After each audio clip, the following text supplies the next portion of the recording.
kebebasan HRS buat kader PDIP kepanasan. Lakukan segala cara bungkam HRS. Sangat telak Fachri Hamzah dan para tokoh sampaikan ini. Bagaimana hubungan Habib Rizik Syihab dengan pemerintah?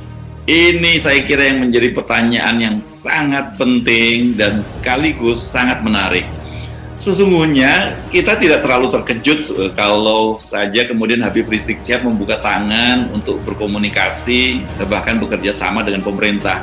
Jangan kemudian ada penilaian bahwa dia melemah setelah menjalani penahanan. Nggak ada itu dalam kamus Habib Rizik Syihab. Tapi apakah kemudian Habib Rizik Syihab bisa bekerja sama dengan pemerintah atau tidak, itu sebenarnya bukan tergantung pada Habib Rizik Syihab, tapi sangat tergantung bagaimana sikap pemerintah. Kita tahu Pak Rizik dihukum karena menyebarkan berita bohong 2 tahun. Iya benar, pernyataannya sesuai dengan kan baru aja keluar dari penjara kan. Dan beliau di penjara itu karena kasus penyebaran berita bohong.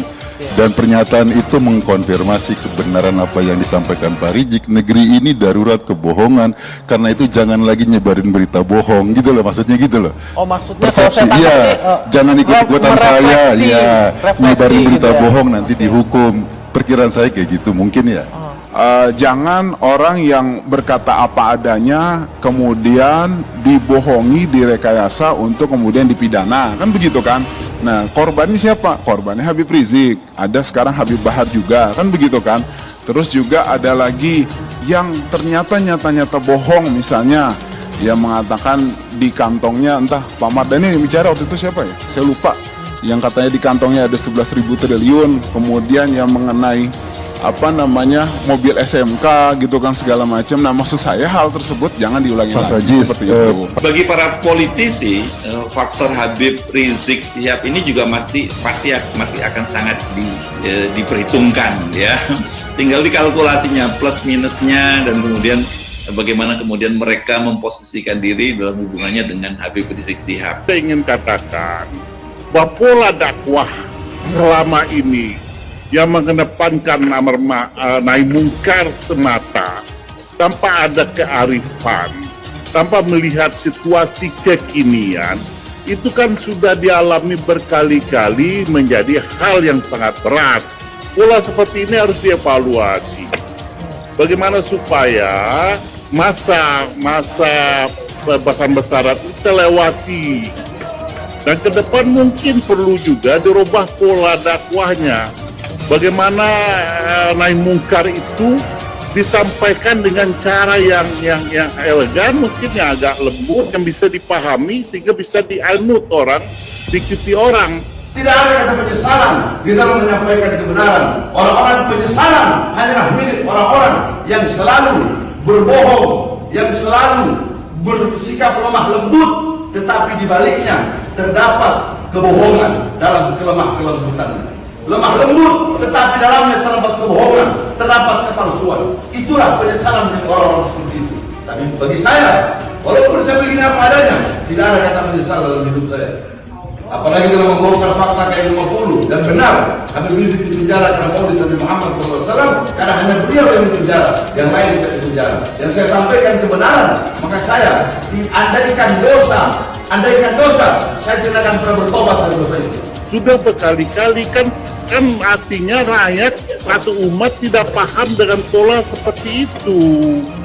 Apalagi pejabat negara malah menimbulkan fobia, menimbulkan kebencian. Mungkin saja yang disampaikan itu kebaikan. Biar kita nggak kehilangan konteksnya. Oleh sekelompok orang ya, bukan sebuah kebaikan. Ini sesuatu yang baik yang disampaikan oleh Habib Rizik. Ini sesuatu yang mulia, yang baik, yang memang patut kita apresiasi gitu kan. Dan beliau memang membuktikan konsistensinya, jadi tidak berubah. Beliau tetap komitmen untuk revolusi akhlak dengan cara-cara yang berakhlak. Artinya kalau orang yang berakhlak baik tidak mungkin melakukan suatu hal yang negatif.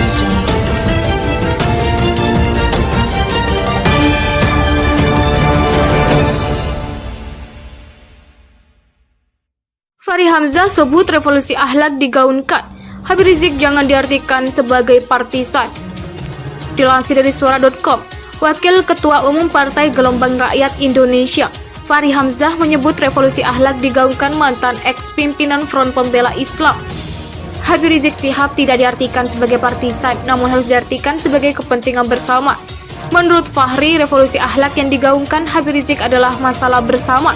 Diketahui revolusi akhlak yang dimaksud Rizik adalah melawan semua kezaliman yang menurutnya sedang terjadi di tanah air, seperti korupsi dan pembohongan publik.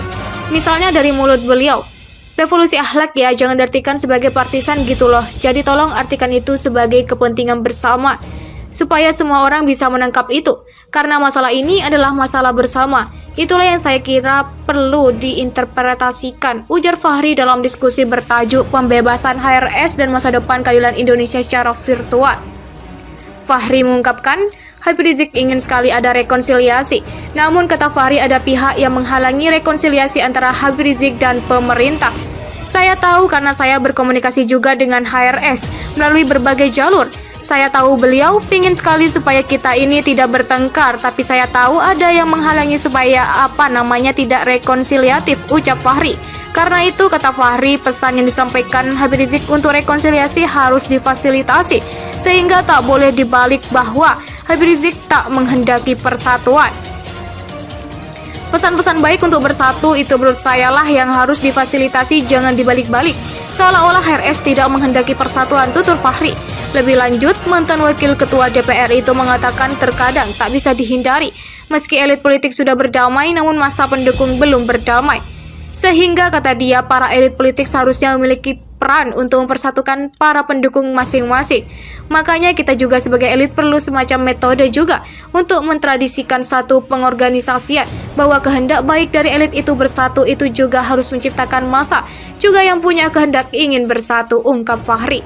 Sebelumnya, Habib Rizik Syihab menegaskan tidak akan mengkhianati para simpatisannya usai bebas bersyarat.